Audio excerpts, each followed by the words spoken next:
welcome to the TopRank Marketing Digital Marketing News Roundup. I'm Tiffany Allen. And I am your self-hosting host, Joshua Knight. Well, I mean, it's kind of like I'm a self-driving car, only instead of a car, I'm a host, and instead of self-driving, I'm self-hosting. Yeah, okay. I do it all myself, that's what I'm saying. Got it. I mean, what I want to talk about, and I thought I would awkwardly segue into it. Ah, perfect. That's a thing that machines can't do yet. No. They can't be awkward. Well. Nobody coming after my job being awkward. It's good. At CES 2018, that's just happening, there was a lot of buzz about self-driving cars, which by themselves are cool, but you may be thinking as a marketer, so who cares who's doing the driving if I'm marketing some things? Right. I don't care.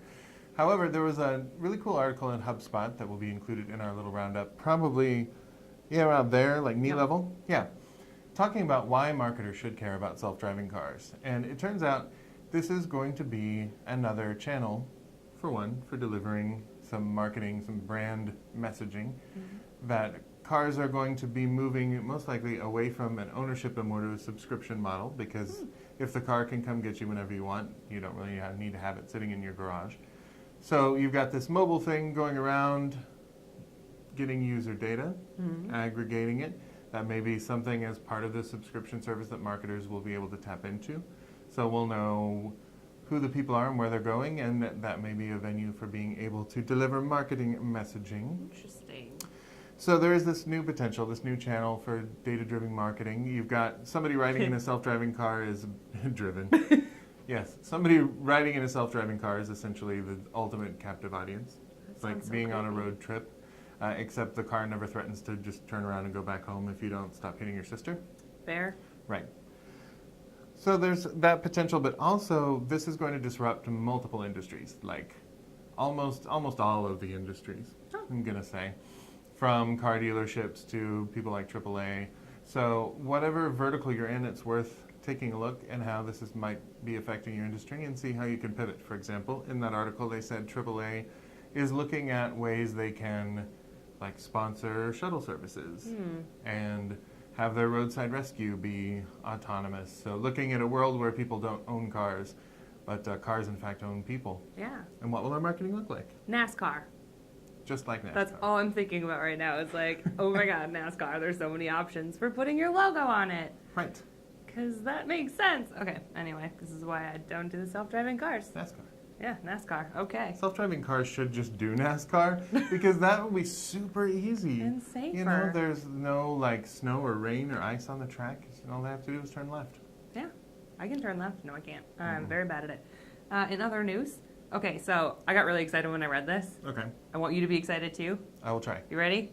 Okay, so Google has confirmed in a blog post that Google Search Console will have 16 months of data for your rankings. Hooray! So that'll provide kind of your click-through rate, impressions, and that kind of stuff, your rankings over 16 months. So you can compare month over month, as you have been for the 90-day period, year over year data, and beyond. So if you're looking at quarters, etc., really cool stuff. Nice. Really cool. So this will be available within the new Search Performance Report and through the Search Console API.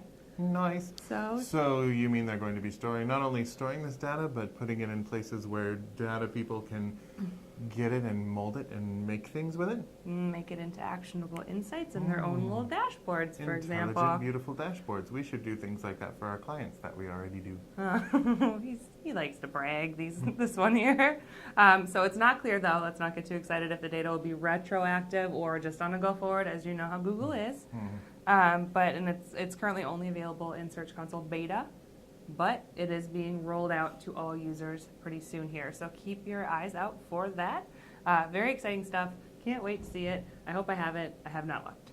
Yeah, more data is what we're always looking for, so I'm happy about that too. Google is also switching, slowly trying out its mobile-first index. Wow. By the way, they're beginning the first steps into that. And so it makes sense that people are investing more in mobile ads as mobile ads are becoming a bigger part of the market. This is research from Forrester. They said mobile phones are driving an expansion in paid search. So they're talking about 69% of all of the growth between now and 2022. So in the next 4 years. Good math. 4 years, 2022. Oof. yeah, will be mobile. So that's about 19 billion in growth, and well over half of that, almost 3/4, is going to be on mobile search. Mobile search users are expected to grow 3.5% a year, which means they're going to add 4 million users. I believe it's actually 40 million. So I wrote 4 million in my notes, but I can't be trusted. So 40 million in the next 5 years, starting at about 204, going about to 248 in the next 4 years. So, but even currently, over half of searches in the U.S. are coming from mobile. So we've hit that tipping point. Desktop searches are only about 80%, so there's even still room to grow there. So mobile's happening. Yeah. It's happening now. It's going to continue to happen. And, I've never said this before, but I'm going to go ahead and say it. We need to care more about mobile marketing. Oh, we do? And yeah, maybe the thing that we call mobile marketing is just marketing. Just going to write that in my notebook real quick. Yeah. You know what people sometimes do on their mobile phones? Segue? They watch videos. Oh, videos. Yeah. Heard about that. So, according to some new research, marketers say social media is the best distribution channel for digital videos. Oh, really? Yes. What's interesting is that it's followed, the second highest ROI channel for video marketing is email. No kidding. Which I found interesting just because of how I am. But I think it's really interesting that email is the second highest driver of, ROI for video marketing. I think it's pretty cool. Wait, I get it. It's cool. Yeah, because people are spending most of their time on their mobile phone in like 3 apps, right? So hardly any time they're spending on the actual mobile web. So if your social media apps are part of that, but then email is also an app. Yeah, on your phone.